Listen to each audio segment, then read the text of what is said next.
Chhatrapati संभाजीनगरमध्ये Maharashtra government nurses फेडरेशनच्या वतीनं काम बंद आंदोलन पुकारण्यात आलेले आहे। सकाळी 7:30 ते 9:30 या वेळेत राज्यव्यापी 2 तासांचं काम बंद आंदोलन आहे। घाटी रुग्णालयातील परिचारिका यात सहभागी झाल्याची थेट दृश्य आपण या क्षणी पाहणार आहोत।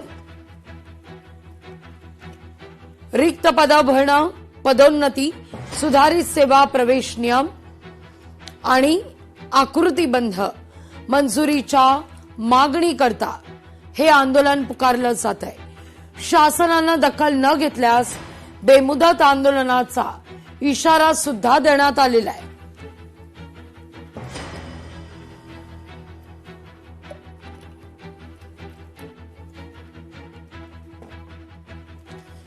तर महाराष्ट्र गव्हर्नमेंट नर्सेस फेडरेशनच्या वतीनं काम बंद आंदोलन, सर्व शासकीय रुग्णालयात परिचारिकांचं हे काम बंद आंदोलन आहे। काही काळ हा बंद पुकारला जातोय। सकाळी 7:30 ते 9:30 या वेळेत बंद असेल। जे रुग्णालयातील सगळे शासकीय रुग्णालयासह परिचारिका या आंदोलनात सहभागी होताना दिसतायत। या सगळ्याविषयी अधिक माहिती घेण्याकरता थेट जाऊया छत्रपती संभाजीनगरमध्ये आपले प्रतिनिधी सचिन बडे यांच्याकडे। सचिन, मोठ्या संख्येनं परिचारिका त्या ठिकाणी एकवटल्याचं दृश्य आहे। प्रमुख मागण्या आहेत ज्या गेल्या अनेक दिवसांपासून प्रलंबित आहेत। सचिन, 2 वर्षाचा कोर्स त्याला मेरिट आहे। अगवीजी, पुन्हा एकदा नर्सेसने या ठिकाणी संप पुकारलेला आहे, बंद पुकारलेला आहे। 2 तासांचा जरी हा संप असला तरी बंद असला तरी सर्वांचं लक्ष वेधून घेणारा या ठिकाणचे हे काम बंद कारणानं त्यांच्या प्रलंबित ज्या मागण्या आहेत त्या पूर्ण झालेल्या आहेत, त्या मागण्या पूर्ण कराव्यात यासाठी हे त्यांनी टोकाचं पाऊल या ठिकाणी उचललेलं आहे। कारण मग ती भरती असेल, त्यासोबतच जुनी पेन्शन योजना असेल, अशा विविध मागण्यांसाठी नर्सेसनं याआधी देखील आंदोलन पुकारलेलं होतं। मात्र त्यांच्या मागण्या ज्या आहेत त्या पूर्ण झालेल्या नाहीयेत। अशामध्येच कुठेतरी दिलासा मिळावा आणि त्यासोबतच नर्सेसच्या मागण्या पूर्ण व्हाव्यात ही मागणी या ठिकाणी करण्यात येते। त्यामुळे छत्रपती संभाजीनगरमध्ये पुन्हा एकदा नर्सेसनं काम बंदचं आंदोलन जे आहे, काम बंद करण्याचं 2 तासासाठी का होईना हा निर्णय घेतलेला आहे। तर दुसरीकडे आपण पाहतोय जे रुग्णसेवेमध्ये ज्या परिचारिका असायच्या तर त्याच परिचारिका आता या ठिकाणी काम बंद मध्ये उतरलेल्या आहेत। आपण थेट जाणून घेऊयात त्यांच्याकडून काय त्यांची भावना आहे। कारण त्यांचा वारंवार संप होतो मात्र त्यांच्या मागण्या पूर्ण होत नाहीत, मागण्या प्रलंबितच राहतात। आपल्यासोबत त्यांच्या अध्यक्ष आहेत। ताई, काय सांगाल, तुम्ही का ओरडता यांच्यावर सकाळी सकाळी? काय तुमची मागणी आहे?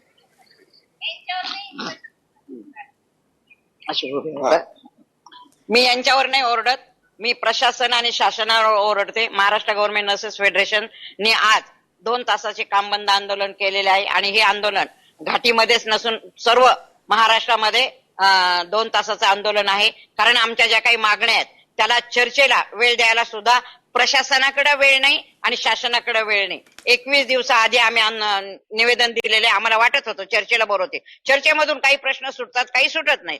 साधा आरआरचा प्रश्न आहे तो सुद्धा लवकर, अजून 3 का 5 वर्ष झाले अजून तो प्रश्न सुटत नाही। मुली म्हणजे ज्या आधी परिचारिका आहेत त्यांना 20-20, 30-30 वर्ष झाले त्या सर्व्हिस करून आहे त्या पदावर रिटायर व्हायला लागल्या। तसं तर आम्हाला 10, 20, 30 ही कालबद्ध पदोन्नती मिळालेली। शासनाला आम्हाला 5 पैसे आमच्यासाठी खर्च नाही, फक्त आमच्या नेम प्लेट म्हणजे नावामध्ये बदल होतो आणि कामामध्ये बदल होतो। तर तो बदल म्हणजे आणि 1100 पद परिसेविकेचे 1100 पद रिक्त असताना प्रशासन ही पदं का भरल्या जात नाही, हे प्रमोशन का काढले जात नाही? मुख्यमंत्र्यांचा एक मध्ये कार्यक्रम होता, 150 दिवसामध्ये सगळ्या विभागांनी कार्यक्रम दिला होता सगळ्यांना की कालबद्ध पदोन्नती काय असतील ते सगळे कामं त्यांनी त्या 150 दिवसात करायचे, म्हणजे त्यांना ते रँकिंग देणार होते। यांनी आमचे काय दिले, फक्त आमची माहिती मागवली, तुला किती वर्ष झाले आणि याला किती वर्ष झाले, याच्या व्यतिरिक्त आमच्या डिपार्टमेंटने काही केलं नाही। वारंवार आंदोलन करावी लागतात, काम बंद करावं लागतं, मग आता किती दिवस चालणार आहे? तुमच्या मागणीकडे सरकार गांभीर्याने पाहत नाही का? सरकार गांभीर्याने पाहत नाही आणि त्याही पेक्षा प्रशासन गांभीर्याने पाहत नाही। कारण हे प्रशासनाच्या लेवलचे काही प्रश्न आहेत आणि आज आम्हाला फक्त 250 रुपये धुलाई भत्ता मिळतो। 250 रुपयामध्ये कपडे धुतले जातात का? आम्ही एवढ्या इन्फेक्शन मध्ये काम करतो, आम्ही दररोज ड्रेस धुवायला टाकतो। म्हणजे किती लाजिरवाणी गोष्ट आहे. सगळे भत्ते, सगळ्यांचे भत्ते वाढतात, परंतु नर्सेसला 250 रुपयामध्ये काय होतं हे आम्ही वाटतं त्यांच्याकडे लॉन्ड्रीला देत जाऊ, त्यांनी त्यांचा माणूस शासनाने नेमावा. बरं, आपण पाहतोय ही संतप्त भावना आहे. संताप जो आहे तो या ठिकाणी नर्सेस असोसिएशन व्यक्त करत आहे आणि दुसरीकडे भली मोठी संख्या या ठिकाणी परिचारिकांची, नर्सेसची आहे. त्यांनी या आंदोलनाच्या माध्यमातून प्रशासनाचं लक्ष केंद्रित करण्याचा प्रयत्न केलेला आहे. प्रशासनाचं, सरकारचं लक्ष केंद्रित करतात, मात्र यांच्या मागण्यांकडे गांभीर्यानं पाहिलं जात नाही, असं वारंवार या संघटनेचा म्हणा, या परिचारिकांचा आरोप आहे. त्यामुळे छत्रपती संभाजीनगरमध्ये पुन्हा एकदा यांनी काम बंदच हत्यार उपसलेलं आहे. लागवीजी. अगदी सचिन, छत्रपती संभाजीनगर नंतर आता जाऊया आपण मुंबईत, कारण मुंबईतही जे रुग्णालयातील नर्सेस या आंदोलनात सहभागी झालेल्या आहेत. खरं तर सगळ्या शासकीय रुग्णालयातल्या परिचारिका, नर्सेस या आंदोलनात सहभागी होताना दिसत आहेत. काही काळाचं हे आंदोलन आहे. सकाळी 7:30 ते 9:30 या वेळेत हे कामबंद आंदोलन पुकारलं जात आहे. पण मागण्या प्रमुख आहेत. स्नेहा जाधव आपल्या प्रतिनिधी मुंबईहून आपल्या सोबत जोडल्या गेलेल्या आहेत. स्नेहा, मुंबईच्या परिचारिकांचं नेमकं काय म्हणणं आहे, थेट त्यांच्याशी संवाद साधा. अगदीच आज जे आंदोलन पार पडत आहे फेडरेशनच्या वतीने, नर्सेस फेडरेशनच्या वतीने हे आंदोलन पार पडत आहे. नेमक्या नर्सेसच्या मागण्या काय आहे त्या संदर्भात आपण बातचीत करणार आहोत. एकंदरीतच त्यांच्याकडून ज्या घोषणा दिल्या जात आहेत, हे जे आंदोलन आहे ते सकाळी 7 ते 9 वाजेपर्यंत असणार आहे आणि याच मागण्यांसाठीचं हे आंदोलन आहे. परंतु जर मागण्या पूर्ण नाही झाल्या तर आंदोलनाचा काळ देखील वाढवण्यात येईल, असं त्यांचं एकंदरीतच म्हणणं आहे. आज जे आंदोलन करण्यात येत आहे 7 ते 9 या वेळेमध्ये आंदोलन असणार आहे. नेमका काय मागण्या आहेत? आमची मागणी अशी आहे की आमच्या खात्याचे जे आर असतात, आर म्हणजे काय तर सेवा प्रवेश नियम, ज्या सेवा प्रवेश नियम हे अंतिम झालेले नाही, ते सुधारण्यासाठी 2021 पासून ती प्रोसिजर सुरू झालेली आहे. पण आज आपण 2026 मध्ये आहोत, पण ते आर अंतिम झालेले नाहीत आणि परिणामी आमच्या खात्यातल्या पदोन्नत्या रखडलेल्या आहेत. पदोन्नतीचं पद रिक्त आहे पण तिथे प्रमोशन्स होत नाहीयेत आणि गेली 6 वर्ष पदोन्नतीपासून हा संवर्ग वंचित आहे. जे सारख्या टर्शरी लेवलच्या रुग्णालयामध्ये सुद्धा अधिसेविकांची 3 पद आहेत, ही तिन्ही पदं रिक्त आहेत. असिस्टंट मेट्रॉनचं पद रिक्त आहे, परिसेविकांचं पद रिक्त आहे. ट्युटर्स जे नर्सिंग घडवतात, नर्सेस घडवतात, ह्या ट्युटर्सचं पद जे कॉलेजमध्ये शिकवतात ती सुद्धा पदं रिक्त आहेत. सगळं कॉलेजेस हे रिक्त पद आहेत आणि याच स्टाफ नर्सेसना ज्यांचं ते शिक्षण झालेलं आहे त्यांना घेऊन ते ते कॉलेजेस चालवले जात आहेत आणि मग परिणामी काय होतं तर इथे रुग्णसेवेला स्टाफ कमी पडतोय. तर ती पदं, जी रिक्त पदं आहेत ती रिक्त पदं तातडीने भरा आणि पदोन्नतीची पदं भरा आणि जी रिक्त पदं आहेत ती सुद्धा तातडीने भरा, ही आमची आग्रही मागणी आजच्या आंदोलनामध्ये आहे. आज जर मागण्या पूर्ण नाही झाल्या तर पुढचा थेट इशारा काय असणार आहे? आंदोलन जे आहे ते काही काळासाठी आहे, परंतु पुन्हा त्या संदर्भात आंदोलन करण्यात येईल. निश्चित हे आंदोलन हे या शासनाला, या प्रशासनाला एक इशारा आंदोलन आहे. आज आम्ही आज अत्यावश्यक सेवेत आहोत. निश्चित आम्ही खाली उतरलो तर रुग्णसेवा विस्कळीत होते, त्या कारणाने आम्ही हे 2 तासाचं काम बंद ठेवलेलं आहे आणि या 2 तासाच्या काम बंद आंदोलनातूनच शासनाने त्या आंदोलनाकडे बघावं आणि आमच्या मागण्या लवकरात लवकर मान्य कराव्यात अशी आमची इच्छा आहे. पण जर का तसं झालं नाही तर नाईलाजास्तव आम्हाला हे आंदोलन तीव्र करावं लागेल. कदाचित उद्या बेमुदत आंदोलनाला उतरावं लागेल. पण जर का तशी वेळ आली तर आम्ही निश्चित आमच्यासाठी, म्हणजे आमच्या पदोन्नत्या ज्या कित्येक दिवसांपासून होत नाहीत त्यासाठी आम्हाला उद्या तीव्र आंदोलन करावं लागलं तरी आम्ही ते करू. अगदीच लागवी परिचारिकांशी आपण संवाद साधलेला आहे. त्यांचं असं म्हणणं आहे जर मागण्या पूर्ण झाल्या नाहीत तर आणखी तीव्र आंदोलन इतर परिचारिकांशी संवाद साधण्याचा प्रयत्न करा. त्यांचं नेमकं काय म्हणणं आहे? गेले कित्येक वर्ष या मागण्या प्रलंबित आहेत. 2019 ते 26 हा काळ लहान नाहीये. स्नेहा,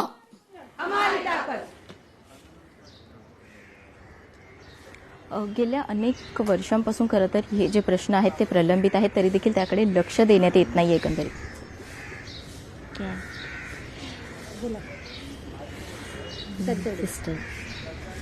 नमस्कार.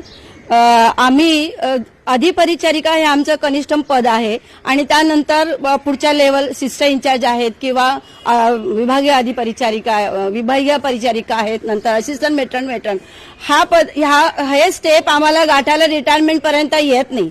म्हणजे बऱ्याच आमच्या अधिपरिचारिका या पदावरच सेवानिवृत्त झाल्यात. हा अन्याय आहे. त्याच्याबद्दल तीव्र असंतोषाची लाट परिचारिकांच्या मनात आहे. कारण तुम्हाला पदाचं अधिष्ठान पाहिजे. तुम्ही एका पदावरती 25 वर्ष 30 वर्ष ऍज अ स्टाफ कनिष्ठ पदावरती कसे राहू शकतात? प्रत्येक खात्यामध्ये होतात आणि याला कारण फक्त एकच दिलं जातं की तुमचे आरआर नाहीत, जे प्रचलित आरआर आहेत. आणि आम्हाला अधिपरिचारिका पासून परिचारिका होण्यासाठी एक जीएनएम ही एकच अट आहे, शैक्षणिक अर्हता. तीच असताना त्याच्यामध्ये तुम्हाला अटी कशाला पाहिजेत, त्याच्यामध्ये तुम्ही वेगळे रूल कशाला पाहतात. आमचं हे खच्चीकरण होत आहे.